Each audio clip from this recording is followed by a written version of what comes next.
Well, that took me by surprise, though I'm not entirely surprised that Nikon continues to give us incredible new firmware updates for all the Z system cameras. It was just in August the Z6 got 2.0, and then in July the Z8 got 3.0, so now here we are at 3.0 for the ZF, and I believe it was somewhere in the spring, maybe April, that we got the last update.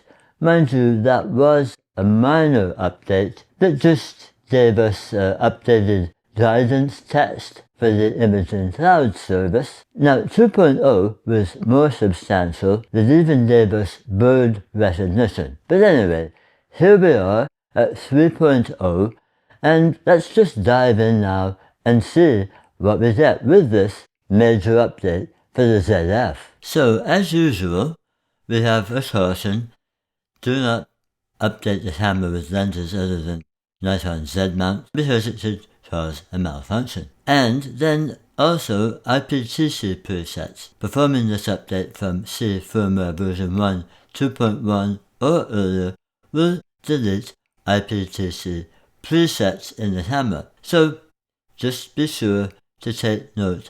But let's move on to the beef. Okay, in still photography, and this is probably going to be the most talked about, added film grain options to the photo shooting menu. So you can use that to take grainy pictures that simulate the look of traditional film photography. So you have 3 levels, grain size, and 6 of intensity.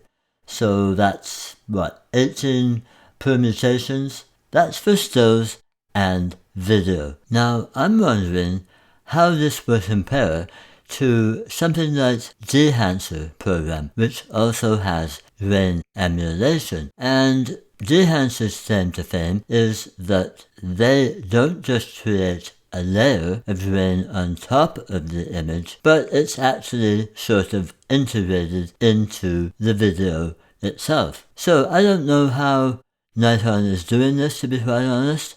I'll have to look into it some more, but maybe I'll do a comparison at some point. Also, in still photography, added a C15 high-speed frame capture and release mode option. Also for video, selecting on for high-res zoom in the video recording menu now displays a focus point on the detected subject in the shooting display.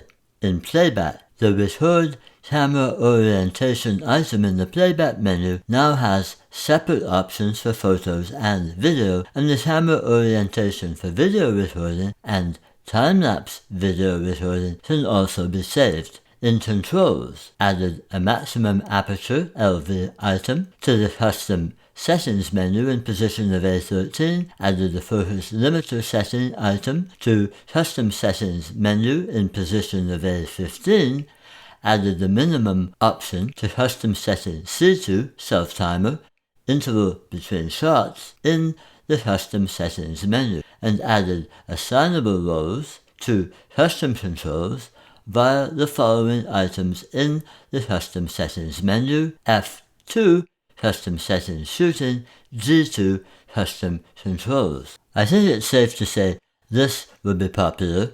Exposure compensation and ISO sensitivity can now be assigned to the command dials in mode M using G2 custom controls, command dials, exposure setting in the custom settings menu. And we also have added automatic monitor display switch to the setup menu. And the contents of the camera sounds in the setup menu have been changed.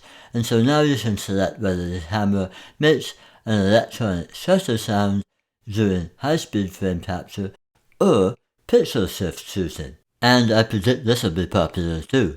Added only during zoom option to A12 focus peaking in the custom settings menu. So that means that now you can choose to only have focus peaking during zoom, and remember you have up to 400% with the ZF, and then it'll only show focus peaking during zoom, and when you zoom back out it disappears. And also 2 new grid frames, Firmware 3 and hallelujah 9x16 for vertical video. I might have to do more of that.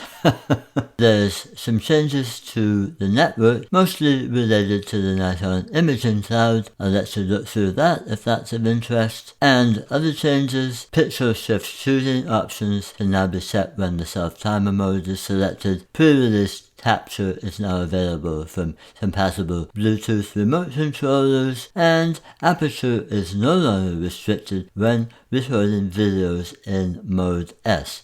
Such a priority, and a few other odds and ends. Okay, so that was just a quick look, because as I said, it took me by surprise, and I have a couple of deadlines to meet before the end of the week.